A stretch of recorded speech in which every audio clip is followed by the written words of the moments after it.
अस्सलाम वालेकुम। सुमी के चैनल पे आप सबका वेलकम है और आज हम बनाने वाले हैं जी पास्ता ट्यूना पास्ता सैलेड। तो चलिए शुरू करते हैं। बहुत ही ज़बरदस्त रेसिपी और बहुत ही फटाफट से बन जाने वाला। तो ये हमने 1 कप तकरीबन पास्ता ली थी जिसको मैंने उबाला है। तो उबाल के तकरीबन 2 कप आराम से हो जाती है, 2 से 2.5 कप हो जाती हैं। तो ये मैंने लिए हैं पिकल्स और ये खीरा होता है, उसको पिकल किया हुआ है। और अब हम ले लेंगे बॉल, उसको हमने काट के रख लिया है। तो अब बॉल में हमने डाली है मायोनीज़ और मायोनीज़ के साथ ही मैं डाल दूँगी वो जो पिकल है ना, उसका ही सिरका जो है ना, वो 3 टेबलस्पून इसमें डाल दिया है। यकीन मानिए उसका जो वो अंदर सिरका होता है ना, जो पानी होता है, उससे कोई भी ड्रेसिंग बनाए तो बहुत टेस्टी होती है। इसलिए कभी भी उसको ज़ाया ना करें और उसको इस्तेमाल में लाएं। तो यहाँ हमने डाल दी है मिर्च, रेड चिली फ्लेक और साथ मैंने थोड़ा सा नमक डाल दिया है। तो आपने अगर पास्ता में नमक डाला है तो उस हिसाब से नमक डालें, ज़्यादा नमक भी अच्छा नहीं लगता। तो अब हम इसको अच्छी तरह से मिक्स कर लेते हैं। ये देखिए कितना ज़बरदस्त सा मिक्स हो गया। तो चलें खोलते हैं ट्यूना फ़िश का कैन। तो मैं ये कैन वाला यूज़ कर रही हूँ। वैसे कैन वाला टेस्टी होता है, मज़े का यही लगता है। तो इसका जो पानी है ना, उसको अच्छी तरह से निचोड़ लेना है, या ऑयल में है तो ऑयल अच्छी तरह निचोड़ लेना है। उसको अच्छी तरह निचोड़ के फिर आपने उसके अंदर डालना है। तो इस तरह के चंक्स जो है ना, वो आपके सामने आ जाएंगे।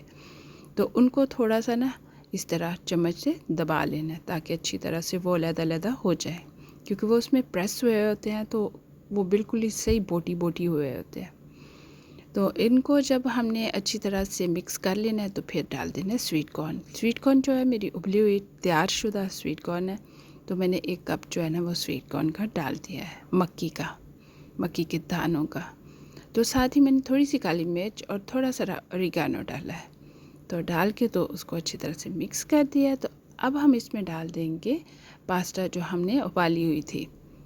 तो ये देखिए जी, पास्ता डाल के अब हम अच्छी तरह से इसको भी मिक्स करेंगे। पास्ता डालते वक्त देख लें कि ऐसी पास्ता हो जिसके अंदर तक अच्छी तरह चला जाए, क्योंकि ये बल वाली है तो इसके बलों के अंदर जो है ना वो चली जाती है स्प्रिंग की तरह। तो अब हम डाल देंगे इसमें जो हमने क्यूकम्बर काटा था, पिकल काटा था, क्यूकम्बर ने पिकल काटा था, तो वो पिकल भी हमने अंदर डाल दिया है। तो ये देखिए जी, इसको अच्छी तरह से हम मिक्स कर लेंगे। तो बिल्कुल तैयार हो गया है हमारा जो है सैलेड। तो अब हम इसको करेंगे थोड़ी सारी चीनी ऐड। तो चीनी ऐड करके फिर थोड़ा सा मिक्स कर लेंगे, क्योंकि थोड़ा सा मीठा सा हल्का सा फ्लेवर जो है ना बहुत अच्छा लगता है। तो तैयार हो गया है हमारा पास्ता। तो अब हम इसको ना अच्छी तरह मिक्स करने के बाद सर्विंग बॉल में निकाल लेंगे। ओह, लेमन तो हम भूल ही गए। तो अब हमने डाल दिया इसमें लेमन। तो चलें जी, अच्छी तरह से लेमन भी डाल देते हैं और उसको अच्छी तरह से मिक्स भी कर लेते हैं। तो ये लें जी, हमने लेमन डाल दिया है और उसको अच्छी तरह से मिक्स कर लिया है। तो अब तो तैयार हो गया है। तो अब हम इसको डाल देंगे बॉल में।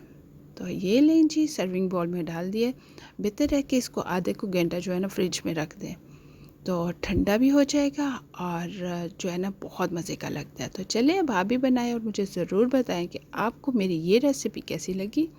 चैनल को लाइक, सब्सक्राइब और शेयर ज़रूर कीजिएगा और कमेंट्स बॉक्स में कमेंट्स भी ज़रूर दीजिएगा। तो दुआ में याद रखिएगा। इंशाल्लाह मिलेंगे न्यू रेसिपी के साथ।